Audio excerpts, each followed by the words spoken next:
John had always loved living in his quiet suburban neighborhood.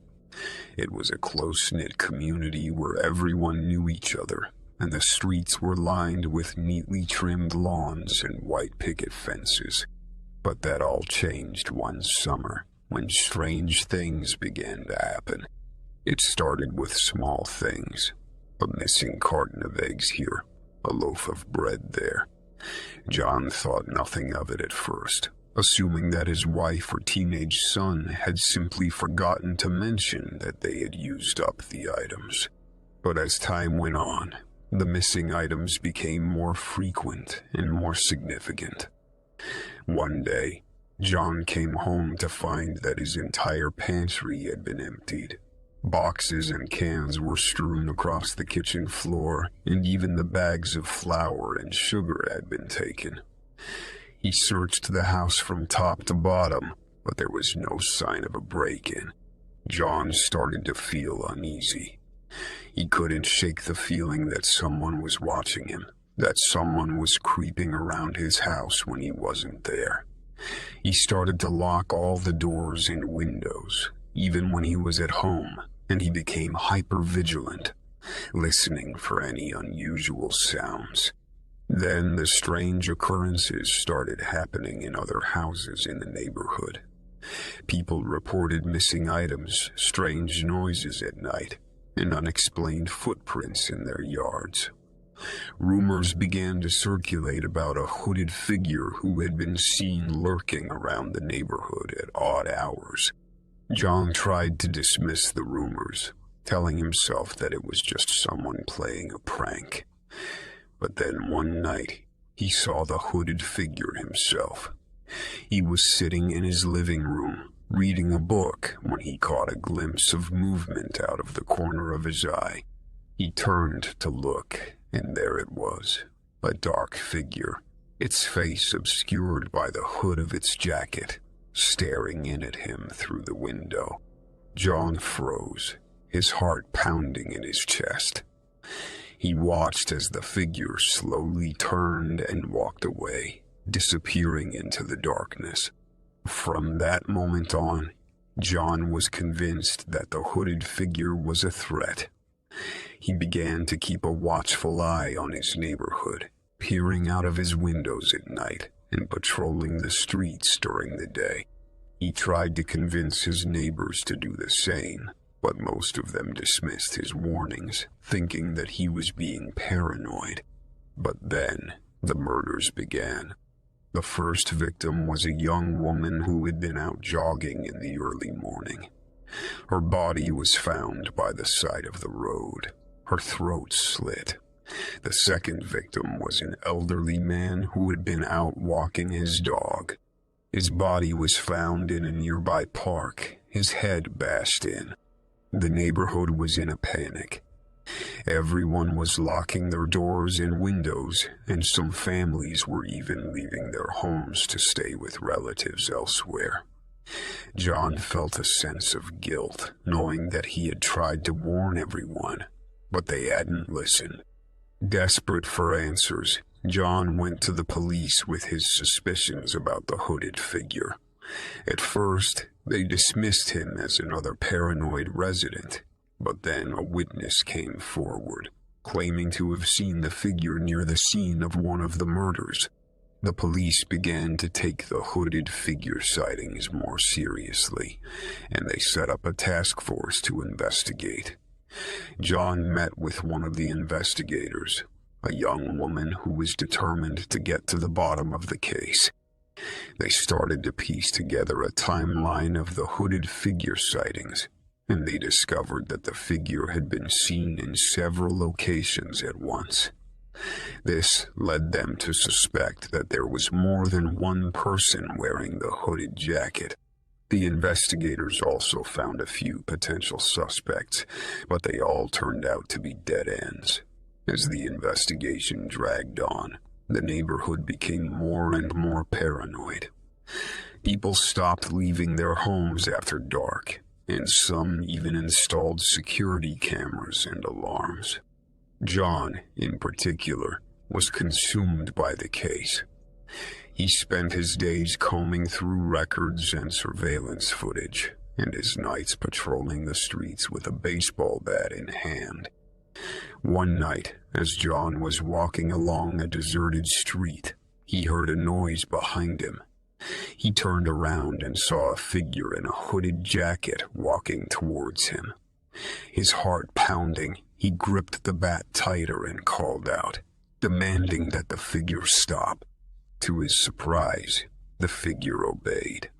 It raised its hands in surrender, and John could see that it was a young man, no more than 18 or 19 years old.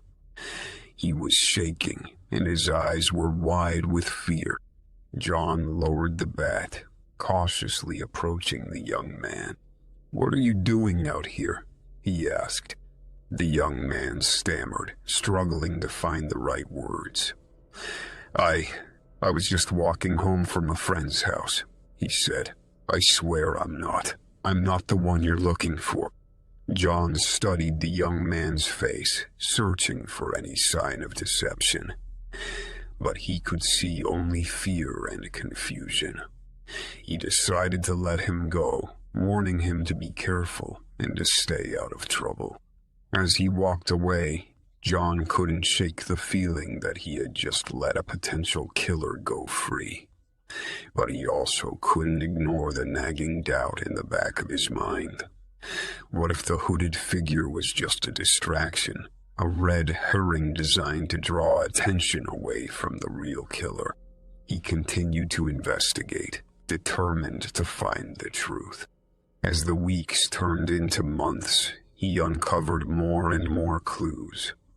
A set of footprints that led to a nearby abandoned house, a discarded hooded jacket in a dumpster, and even a witness who claimed to have seen someone matching the hooded figure's description entering the house late at night. John convinced the police to search the abandoned house, and what they found there was horrifying. The house was filled with bloodstains and evidence of torture, chains, ropes, and implements of pain. It was clear that this was where the killer had been keeping his victims. The police soon identified the killer as a man named Richard, a reclusive loner who had lived in the neighborhood for years. He had been able to evade suspicion by wearing the hooded jacket and posing as the hooded figure. John felt a sense of relief and closure, knowing that the killer had been caught. But he also couldn't shake the feeling of unease that had settled over his neighborhood. The sense of safety and security that he had once taken for granted had been shattered, and he knew that things would never be the same again. As the weeks and months passed, John tried to move on from the trauma of the hooded figure and the murders. He started to feel like he could let his guard down, that the danger was over. But then one day, as he was walking through the park where the second victim had been found, he saw something that made his blood run cold.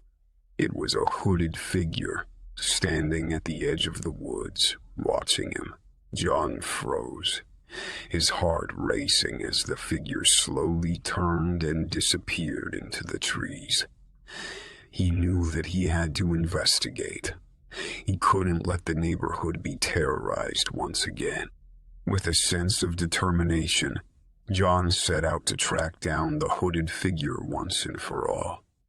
He pored over police reports and surveillance footage, searching for any sign of the figure, and then, one day, he found it. A single frame of video.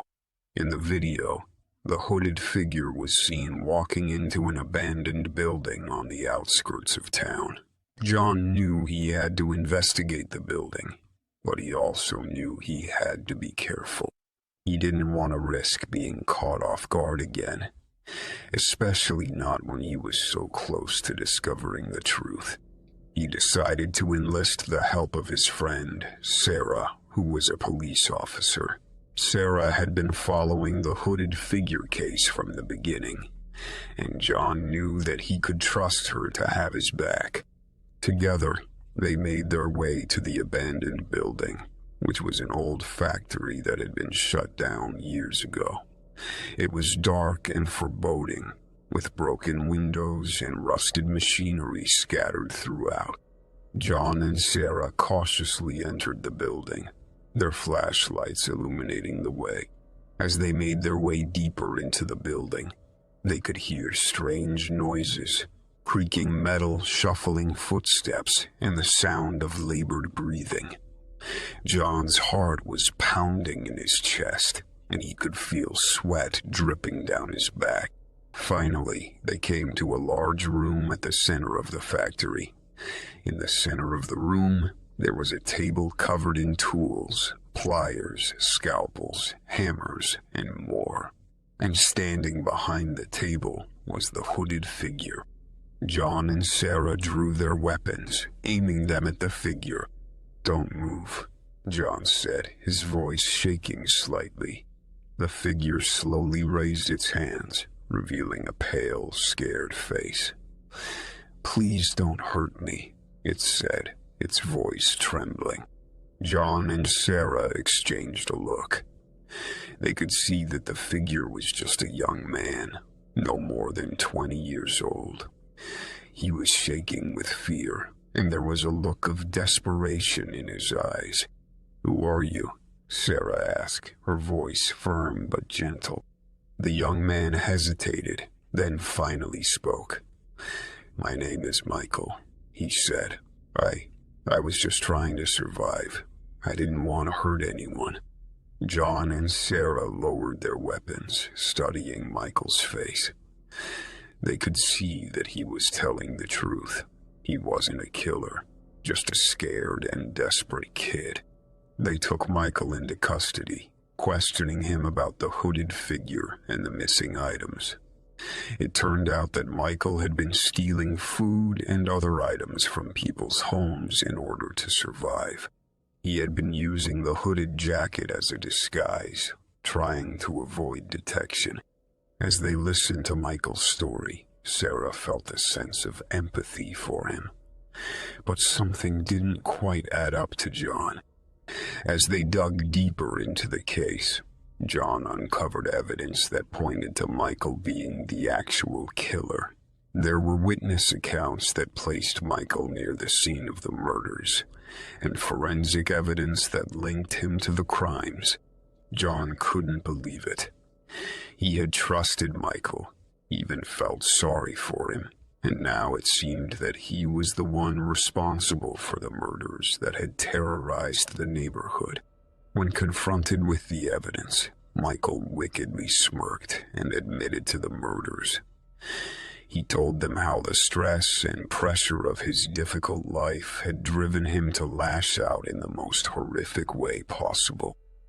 He had targeted people who he felt had more than him, people who he thought didn't deserve what they had. John and Sarah were stunned by the revelation. They had been so sure that Michael was innocent that they had let their guard down. Now they had to face the fact that they had been wrong, and that their negligence had allowed a killer to continue to roam the streets. Michael was brought to trial, and he was found guilty of the murders. He was sentenced to life in prison without the possibility of parole. As the case came to a close, John and Sarah couldn't help but feel a sense of guilt and regret. They knew that they had failed to protect their community, and that they had allowed a killer to continue to operate right under their noses. Months passed, and the community seemed to return to its previous safe haven. The townfolk had almost forgotten about its dreadful history, when on one sunny morning, a body was discovered with a hooded figure standing nearby.